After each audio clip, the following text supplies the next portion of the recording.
Welcome back to the Weekend Warning. I'm your host, Jeff, and this is Jeff's Junction. Welcome back. We are getting into the middle of the series Mayday in the Making. This is episode number 3. Thanks for coming back. We did 1, we did 2, and today we're doing 3 and 4. I promised you in the last 2 episodes, we are going to do back-to-back episodes 3 and 4 and 5 and 6. So let's get right into it. Folks, thank you for coming by. Describe each other. Okay, let's do Pal first. Creative. Outspoken. She's a spark. She can also be a bit loud. It's the life of the party. Energetic. Great drummer, great singer. She really drives what's happening. She goes completely on passion. Pal is such a fan of music. Drummer, singer, writer, composer. Alpha, right in your face. But she's so lovable. I'm gonna take everything as a compliment. You. How would I describe myself though? LA is so humble and so talented. She's technically incredible. She can hang with the best of them. Very bold. She's observant and very persistent. You are. That's what I was saying, when I was watching, I think it was the last episode number 2, and it showed her playing the bass, right? Because they talked about the rock band experience and then how she wanted to play the bass, and then it showed a clip of her. I can't show you. I don't know how I can do this, but anyway, like just fingering, like it's just so technically crazy good at playing the bass. I thought, for sure, she is so good. Scary at times, but that is very useful. Yo, Allie with the eye rolls. She's the most reserved, but to be honest, she may be the most animated. You, Danny, you're very organized. Older sister, protector. The same as she asks of herself, which is a lot, she asks of the team. Disciplined, persistent. She's a sweetheart. She's honestly super nice. I don't know how she does it. She's the heart. Very, very passionate. She's a Hello? Love you. My kid. boss. Danny is a powerhouse front woman. I mean, she's up there with the top voices of female rockers. The beacon of light in the darkness. Oh my god, thank you guys. See? So nice. And I'm scary.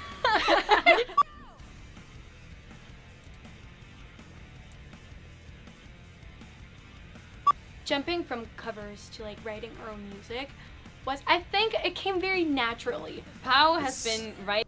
It's so quiet. I'll just rewind it here a little bit. For whatever reason, the volume is so quiet on this video. I just did a reaction video moments ago for another artist. It was loud. And this one seems so quiet. Is it possible the production, the recording itself from The Warning is quiet? But it's just, for me, I'm having a hard time hearing it. And I'm hoping that's not translating to your speakers. I think it came very naturally. Pal has been writing songs since she was I don't know, maybe even 5. We will be making lemonade. She was like, making lemonade. We started writing as a little experiment, and our first EP was basically those little experiments. Our main focus for writing is rock and roll, but that doesn't mean that we don't listen or learn from any other genres. I listen to a lot of K-pop, and I also listen to a lot of Japanese rock since it's so different. I listen to a lot of classical music. I listen to a lot of alternative music. I listen to a lot of K-pop. I love rock and roll for its energy, and I wouldn't change that for our band, but it's great also to learn from all the different types of music that there's all around the world. Good. I really liked it. The chorus is really good, and I think that one of the best things about this is that you put really quick melodies that go up and down very quickly, and in Korean language, that works so well because they have so many syllables. Oh my god, esto es súper padre, qué emoción. Creatively, it's all them. The way they work is they start writing and composing, and then they get together, then they rehearse, and they don't show us anything. As for what we speak about in our songs, well, most of the times they come from Pal's brain, and we're just that's genius, and we kind of tweak it out and make the song appropriate to that feeling that we're talking about. So I usually just sit on the piano and I just play something until something comes out. And then I show Danny and Ali the song. I try to pitch it as best as I can. So they're like, oh my god, that's a great song, let's work on it. Pal's the one who has What? what is this, for real? So she sits at the piano and starts banging out the keys and then comes up with a song. Like, what the heck genius is this? Holy smokes. I wish I could see that, honestly. That muscle, that creativity to just like create little words out of nowhere. We start working on it. We start adding the drums, the guitars, the bass, and we're all very involved in that process. And it's really fun because I know I play the bass, but I don't do my bass parts alone. Like, Paul helps me and Danny helps me, and it's the same for the drums, the vocals, and the guitars. Since we are very, very opinionated, we like to be in each and every part of the process. So we're doing bass lines, we're all there. Each second is important. We're all very involved in every part of the process, which I think makes every song That's so unique, crazy. and it sounds like us. Honestly, we get along so well, but the only moments where we have like fights is when we're writing, because we have such different opinions about what a song should be. It's up to votes. 2 people, you win. We work really, really well Wow. because we have this honesty to our communication. We do have like that clear line between like bandmates and sisters. You need to look at it as like what's best for the band, and not like, oh my god, like you're turning Oh your my back on God. me, like I'm your sister. No, like we're working. Seeing them in the studio interact as bandmates and as sisters was really cool. It's just such a deeper level of connection. They know exactly what they need to do to support each other in all situations. When someone's cutting a vocal, when someone's cutting a guitar, like if it's going well or if there's hesitation, there's just like that sister connection was so cool to see that level of support. Man, like, this is so crazy. It's so cool to get an insight in how they come together. I never knew that. This is so wild. So grateful for this Sisters. I don't know how else to put it. It's like obvious that they're sisters, that they have each other's back, they finish each other's sentences, or they say the same thing at the same time. When you're in a band, it's like you can break up. If this band were to disband, like they're still gonna be sisters, and no matter how heated or how big of a deal any of this is to any of us, I don't think it's more important than their family to them. I'm so glad that we started writing our own music, because there's like nothing that I love more. That's what we like doing the most, inspiring people with our own music. And I have found out that my comfort zone is writing from the heart. It's literally, if I'm feeling a very strong emotion, the song comes out. Technology played a Whoa, huge hey, part whoa, hey, in our whoa. band. Hey, whoa. This is, whoa, right in. It's so quick. When I play the Mayday in the Making documentary, all 6 episodes, they flow like that. And I don't even realize it. And here we are, right into episode number 4, entering the rock world. Ooh, I like a title like that. I'm just going to step it back here just because, yeah, it kind of started a bit soon. What the heck happened there? I have no idea. Let's go. Technology played a huge part in our band. We became known because of a YouTube video. Social media is such a big part for us as a band, and without social media, we wouldn't have reached all those people who listen to our music right now. I honestly don't know how they do what they do, but I know that the numbers don't lie. When it comes to going viral at the age that they did, they've had a head start building this social media and online presence that people would pay millions to obtain. That's an amazing thing to see. I mean, to have this type of fan dedication and loyalty this early is, it's really impressive. And it speaks to the fact that their music really touches people. When you start out in music, the first thing that you think about is not really like, how am I going to manage my social media? It's the last thing that you're thinking of. When I first met them, they had already gone viral because they were uploading videos of them doing covers and practicing music so that their grandparents could see it. When the attention came in, it was like pretty shocking. What we did as a team was land it with a proper strategy and a vision. We all talk about what we're doing in social media every day. It is like a lot to do, but honestly, like, That is an understatement. Oh my God. And I'm like, I get it. I'm a reaction channel, right? But so my nephew said, Uncle Jeff, well, he didn't tell me. He told my mom. So my nephew lives with my parents because his parents moved out of town. And so he was doing university, and my parents said, yeah, you can come stay with us. And then my brother and his wife moved back, and he just continued living with my parents because it was just, he has a room, it's his own space. He doesn't have, mom and dad breathing down his neck. My parents are so giving. They are the most loving, giving people I know, and they provide him a life that is like so blessed, okay? And I know this because that's the life they provided for me. A blessing. It was a blessing being raised by the parents that I have. Anyway, he tells my mom, Uncle Jeff needs to get a TikTok if he wants his channel to grow. So what do? I go get a TikTok because, well, the younger generations, they know better. So here I've got this TikTok. And for the first week or two, it was like, that's all I was thinking about doing. And I haven't looked at it in it feels like 4 or 5 days. There's so much. There's TikTok, there's Instagram. My Facebook account, it's like, I haven't touched it in probably a month or two. And then I've got all the comments. I got to respond to you guys. I got to find new music. I got to do edits. Holy smokes. This is a hobby, folks. Did you know that? This is my hobby. I have a hobby. I wish I could show you my studio. I wish I could show you my studio. Let me just, it's tight. It's tight. There's a reason why I'm this close to the camera. All right. What's behind me? That's green screen. It helps screen. us a lot. Thank you, patrons. Shout out to all of you. You are awesome. This community and friendships have been, forged all over the world. We're always thinking of new ways to create new content for them. And even if it just was like one person, it means something to them. That's an incredible feeling. I think that they just feel like more responsibility, their audience, their fans. They're constantly evolving and working more for them. It can kind of be intimidating as our fan base grows. It's very hard not to think about what other people might think. To think I kind of need to be perfect. I mean, being a woman in rock is a whole thing. We have gone through a lot of different experiences. No, pal. You don't have to be perfect. That's the thing.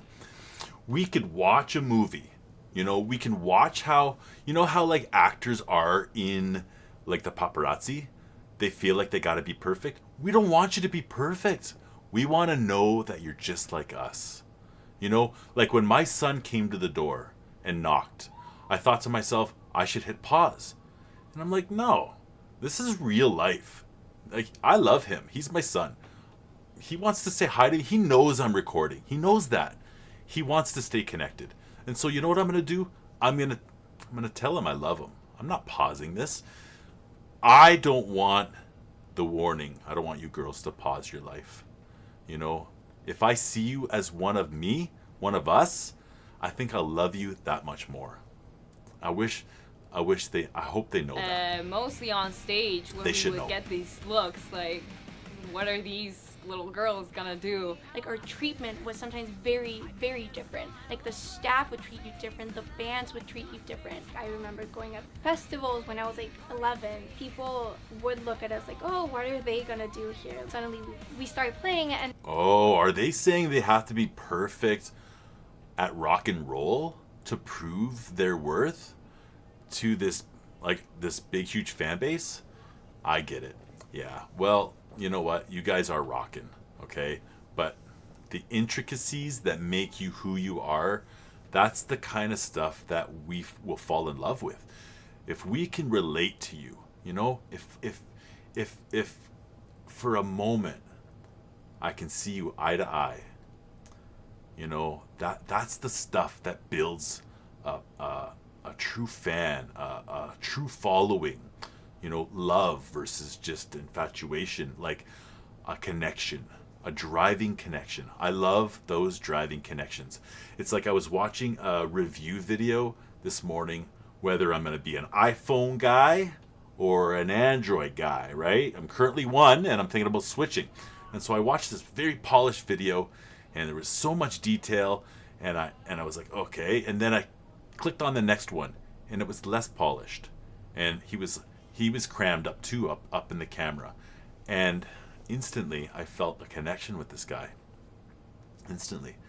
And I'm still torn between the two. And everyone was just like shocked by what we did, and I was like, yeah, people really don't expect a lot out of you because they're not used to seeing women on these stages. It is very nerve-wracking to go out in front of everyone and be that vulnerable. You see, like, this is me, this is what I do. Do you like it? You know, it's not easy for them being young, being female in a rock genre, and I think they're gonna bring change. It's incredible. To that. The most important thing in what we do is to just stay true to ourselves. I'm really proud that this is a group of girls. I think there's so much talented female musicians out there, but historically they've been underrepresented in rock and roll. I don't really know what the reason is, but if I can be a part of helping to bring that energy to the forefront, then that's what I want to do. You know, in such a male-dominated field, to see not only 3 women but 3 sisters playing rock music, it was awesome. Also, being a father of 2 daughters, it was inspiring to see that too. It's something I wanted them to see. We step up our game just to prove we belong here. Rock and roll and music in general is for everyone to enjoy. It doesn't matter who's playing the music. If you like it and if it's good and if you think it's good, that's what matters. They are the future of rock and roll. Playing rock and roll, like, there's no energy equal to that. To see like all these people that are from all around the world, some of them are older, some of them are younger, how they all just connect like through the power of music. And it's so fun to see people having fun with you. It's just like a big party. When young girls reach out to us, it's the most satisfying feeling ever. Yeah. When people tell you what your music means to them, it's such an indescribable feeling. Like when someone comes up to you in the meet and greet and they're like, I started playing the drums because of you. Oh my God, like you feel like crying. It shows that anyone can do what we're doing. It's easy for people to blow up on the internet and kind of not act like it's a thing, but these girls, they dedicate time every day to try and make sure that someone in their fan group or their whole fan group has an experience.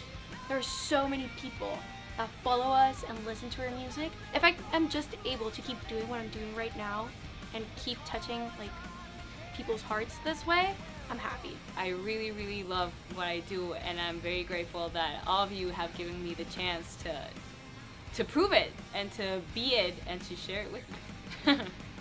Whoa, caught it that time. 1 second to go. That is it. That's part 1, part 2, or episode 3 and 4. Thank you guys for watching, for encouraging me to continue on this journey through the Mayday in the making. I love it so much. I'm getting so much insight into who they are as people, you know, and I just love seeing the clips of mom and dad and what they have to say. I can see that they're so in love with their kids, you know, and they're so proud of their kids. And I don't know, I'm getting to be an old guy, I guess, and that stuff kind of like touches me, you know, when the parents are proud of their kids, you know, and yeah, I know my mom watches this, but you know, like, I think the reason why that touches me so much is because for so many years, I was a failure. I screwed up. I was a bad kid in school, you know, I found drugs. I made a mess of my life, and I created grief in my parents' eyes, you know, and in their hearts. And all I've ever wanted was to be a good person and to succeed in life, and I'm doing that today. And I know that there's some pride in their parents, you know, and in my parents about me, you know, and I just want to succeed for them. And so when I see others succeeding for their parents, and you see that pride and that love in their eyes, it just really hits me. So yes, that's my rant about that. I always get emotional when I'm emotional. I talk about some personal things. Anyway, thank you guys for listening and encouraging me to be me, and you know, coming back every week. Of all the shows that I've done, like, you guys come out in numbers, and those that follow me on the Dimash side, they come out in numbers, and you guys are so enthusiastic, and The passionate, there's so much passion in Angelina's Angels, my show that celebrates Angelina Jordan's music. There's so much passion in the audience. I just, what a blessing this has been for me. I could be sitting at my computer playing a game by myself with no interaction from anybody. Here I am, I'm recording a video, and in a few hours or a couple days, I'm gonna have connection. Every single day I go on my phone and I see comments from the audience talking to me, thanking me, encouraging me, criticizing my talking, whatever. I love it. I welcome all of it. So thank you guys so much, and I look forward to seeing you on the final 2 videos, 5 and 6 of Mayday in the Making. So catch you guys on the next one. Stay blessed.